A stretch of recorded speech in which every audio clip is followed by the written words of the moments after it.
Hello again, all you groovy people. I'm Zane Zog. Welcome to the Zane Zog Show. I'm Zane Zog, but you already knew that. I want to talk about shop class. I'm an older man. I'm pushing 70. No shit, 70 years old, if you could believe that. That's the truth. 68 for true. Okie dokie. Back when I was a kid, we had shop class. Most kids did. And I had a pretty good experience as a child in the farm belts of Pennsylvania. We had excellent shop teachers. We had great facilities. See, these days schools don't teach kids how to manufacture out of metal or out of wood. The manufacturing economies of yesteryear are gone, and people are no longer taught how to build anything much, except at Votech. People become construction workers. I'm not a complete lying asshole. But what used to be shop classes in like 8th through 12th grade, they don't do it anymore. That's why, I wanted to talk. People wouldn't know this if old people like myself, Zane Zog, didn't tell you what was happening in the 1960s, because I was there. It was beautiful.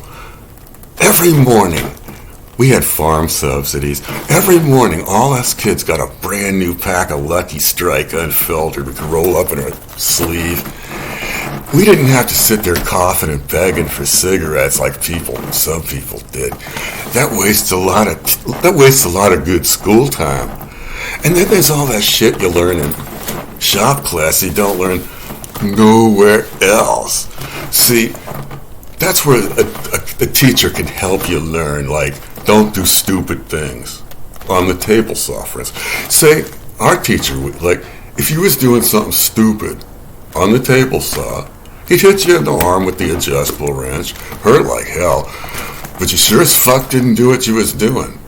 Again. And we all did that, because, you gotta help the people around you. Like, we had a chip pile, and, like, we were smoking cigs, age 2 forward, and we was fine. So sometimes you see a kid flick a lit cigarette in that chip pile, that pile of wood and sawdust. It starts catching fire. It starts smoking. All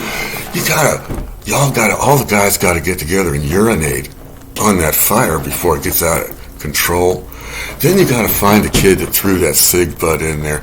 There's always motor oil dripping where we was at. And you'll have that. That's perfectly normal. I like it like that.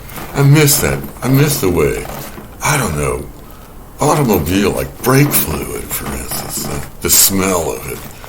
We all felt better breathing it. But when someone puts a cigarette butt out in the chip pile, you got a real hazard there. You got to hit that dude with the adjustable wrench in the arm. My machine just... thanks. No, my recording device just froze. Shit. This fucking shit happens. I'm Zane Zog, and this shit happens. No, a lot of times, you gotta hit a guy in the chops with your adjustable wrench. Shut him up. Some asshole's taking up shop time, bitching. We learn shit like that. Like, you gotta urinate on a fire in the chip pile before it gets no worse, and you gotta hit the guy who started that fire. We all had fresh cigarettes. Can you believe what people are like? See how people are? Well, I'm Zane Zog. Thanks for listening.